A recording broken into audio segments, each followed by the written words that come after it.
Hi, everyone. It's Mrs. Wallace. I have been getting a couple of questions, really good questions, actually, about MLA citations. So I just wanted to do this quick video. You'll see the MLA citations in a few places throughout your HI. One is at the very, very end. The very last section is the bibliography, and that's where you'll have your 8 sources. And I think everybody's doing a nice job with those sources, but sometimes you end up with questions related to MLA. So I just wanted to note that. And then another place where you might see some Intext citations includes this next section, which is the analysis section. Even though it's going to be written largely in your voice and you're the one that's doing the analysis, you are going to largely be citing sources that are in your summary of evidence, and you want to then put in parentheses after the piece of evidence, the name of the author, and also the page number. And so we'll note that in an example so you can see that in case you have a question, okay? So a few things. MLA is the format that we use in history. There's other subject areas also that use MLA. And you'll notice that sometimes you'll see bibliographies in other formats, for example, APA. So there are multiple different types of formats. Try not to let that confuse you, but MLA is pretty much the standard in history. Every single time you're citing something in a bibliography, you're generally going to include the same pieces of information. So I have them numbered here, 1 through 9.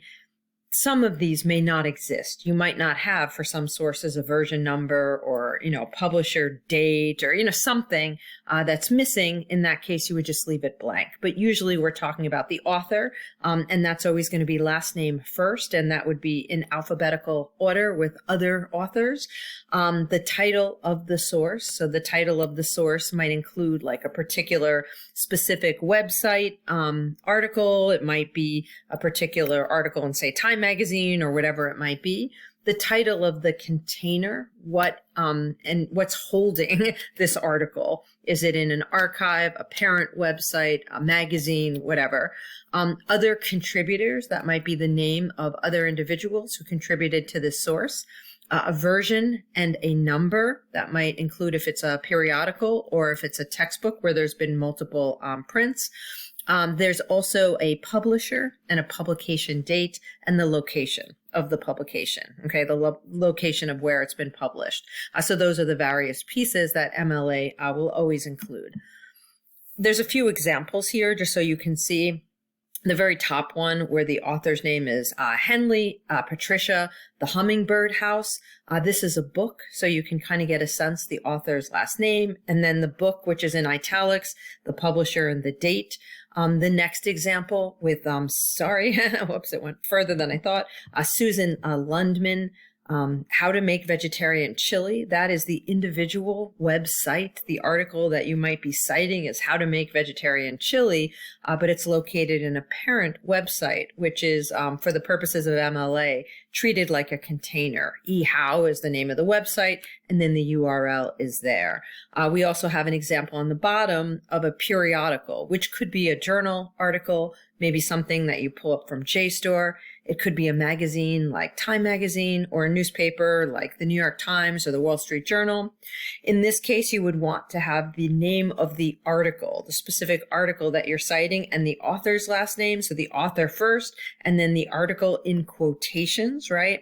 And then in italics, you see the name of the journal that it's published in. And in this case, you have volume 15, number 1, 1996, and the specific page numbers. For a website, you wouldn't have page numbers. For a book where you're only using a small number of pages, or a journal article, which is specific pages, you would include the pages, okay? For Intext citations, okay, this is, I think, what the most common question is, and this is how you will be doing citations in your analysis. MLA format follows the author page method of Intext citations. So you're only including 2 pieces of information or 1 piece of information, either the page number and the author, generally the author's last name, and then the page number, or if you include the name of the author in your sentence, you do not need to recite it in parentheses at the end. You would just put the page number, okay? So for example, Wordsworth stated that romantic poetry was marked by a spontaneous overflow of powerful feelings, page 263.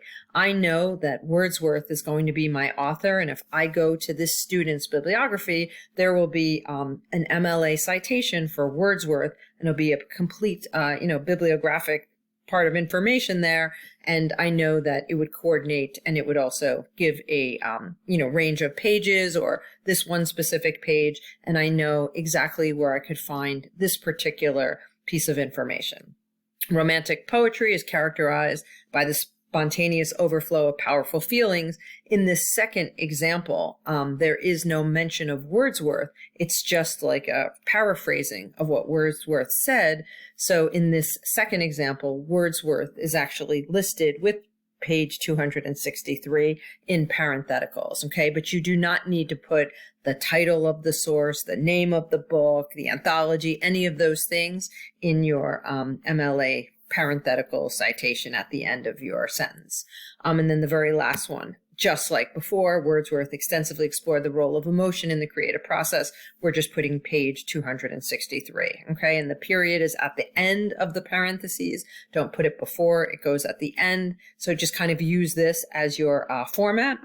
And the information, they will find in the bibliography, we can see on the bottom of this page. Wordsworth, William, Lyrical Ballads, that's the name of the book. It's an Oxford, publisher, and the date is 1967. So, the Intext citations are on the top here, and they coordinate with the MLA citation of Wordsworth, William, okay? So as you have questions about that, let me know, and we can talk about that more in class. The containers. Sometimes this is like a weird thing, but lots of sources are found in other sources. Sometimes you have a source that's in a source that's in a source, right? So you just kind of keep noting containers. The title of the container is often italicized and followed by a comma, okay? Because the information that's after it is describing the container. So look at this first example. Kincaid, Jamaica, author, right? Girl is the title of the work, the article, the specific poem, whatever it is, short story. And then the name of the container. Where was this short story found? The Vintage Book of Contemporary American Short Stories, edited by Tobias Wolff, vintage 1994. All the information that goes along with contemporary American short stories is connected to Tobias Wolff. And vintage and that date and those page numbers, okay? There are some other examples here because your container doesn't have to be a book or an anthology. It could be a website. So if you look at the very bottom example, and a website might contain posts or blogs or articles and a whole bunch of other types of things. This is Wise DeWanda, that's the author. Why TV shows make me feel less alone, okay? And then we've got some information about the container, the name of the organization that's responsible for this, the date, and then the fact that this is an organization with a blog, and then accessed 3 June 2019. In this case, you're telling your reader where you got it and when you got it, okay? So you've accessed it 3 June 2019. Sometimes we have indirect sources. This is a situation where you're reading a book and the author of the book is, say, someone who is now citing a quote, by Alexander Hamilton. And you want to use the quote by Alexander Hamilton and you're trying to figure out, how to cite that because you don't have the MLA for the Alexander Hamilton, essay. You're looking to, include the book. The way that you would do this, it's kind of like telling your reader, in a sense, I haven't really read the original work, but I got this quote in a worthy source, and this person is knowledgeable about the way to use this quote. It's not the best kind of citing to do. If you were publishing a book on a particular topic, you would try to avoid this type of indirect citation. You want to be able to find the original work.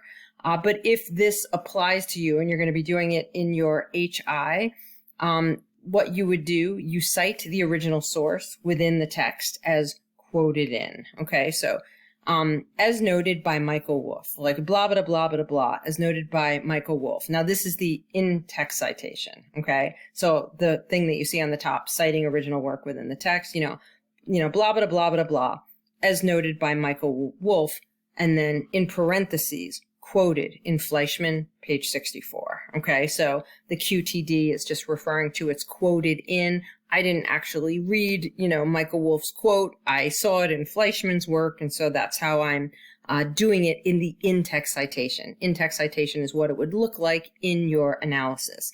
If you are putting it in a works cited list, we can actually see how would you build this citation. You would create Fleischman, Avram, right? George Eliot's Intellectual Life. That's the name of the book, and that's how you're doing it in the works cited list or your bibliography, okay? The works cited list doesn't include Michael Wolff, doesn't have any information connected to Michael Wolff, but in your text, you can note Michael Wolff because that's the context and the information that's going to apply to your analysis, okay? But citing the indirect source in the works cited list, you would just include Fleischman, because if somebody wanted to find this quote by Michael Wolff, they're going to find it in Fleischman, okay? And you're letting them know where to find it in the in-text citation, okay? So this is just a way that you might handle a textbook, etc. And, this is the way you would cite a textbook. Some of you have that, and that might apply to you, okay? I hope that was helpful, and I will see you in class. Ask any questions that you have.